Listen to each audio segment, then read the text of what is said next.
అంటే మా సమస్యలు పరిష్కరించాలి, మా బాధలు పోవాలి, మా భూములు మాకు మిగలాలి.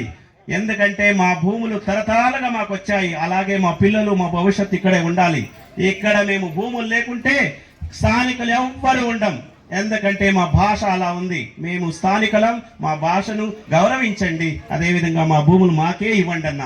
ఆ దృష్టిలో మీరు దయచేసి మీ పార్టీ పరంగా బీజేపీ ఏఐడీఎంకే మిత్రపక్షాలు కలిసి ఇక ఒక 15 రోజుల్లో ఓసూరులో ఒక పెద్ద ఆర్భాటం చేసి మీరు రైతుల పరంగా ఉండాలని మీరు ఒక మెసేజ్ ఇవ్వాలని మిమ్మల్ని కోరుతున్నానన్న.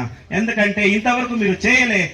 ఇక ఒక 15 రోజుల్లో పెద్ద ఆర్భాటం చేసి రైతులను ఆదుకుంటామని ఒక మెసేజ్ ఇస్తే ఇది రాష్ట్రం అంతా ఒక న్యూస్ అవుతుందన్న. ఇంత ముగించి మీరు మా పరంగా ఉన్నారని, మీరు రైతులను కాపాడుతారని ఒక రైతు బిడ్డగా, ఒక రైతు నాయకుని అడుగుతున్నానన్న. ఇది మీరు ఈ సమస్యను పరిష్కరించడానికి మీరు మనసు చేస్తే ఏమైనా చేయవచ్చు.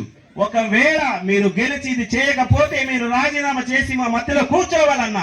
ఆ కూర్చుంటే మిమ్మల్ని మేము ఇండిపెండెంట్ గా గెలిచి తీరుస్తామన్నా. అది నా ఆశాభావం మీకు ఇస్తున్నానన్నా.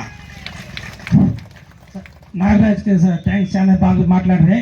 దయచేసి సభ్యులు మాట్లాడే వాళ్ళు ఇప్పుడు ఆయన సమస్య గురించి క్లీన్ గా అందరికి అర్థమయ్యేటట్లు మాట్లాడినాడు. మీరు చిన్న 2 నిమిషాల్లో మీరు చెప్పాల్సిన విషయాన్ని సూక్ష్మంగా క్లుప్తంగా చెప్పి ముగించాలని కోరుకుంటూ ఇప్పుడు ఆవులపల్లి నరసింహన్న 2 నిమిషాలు మాట్లాడని చెప్తున్నాను.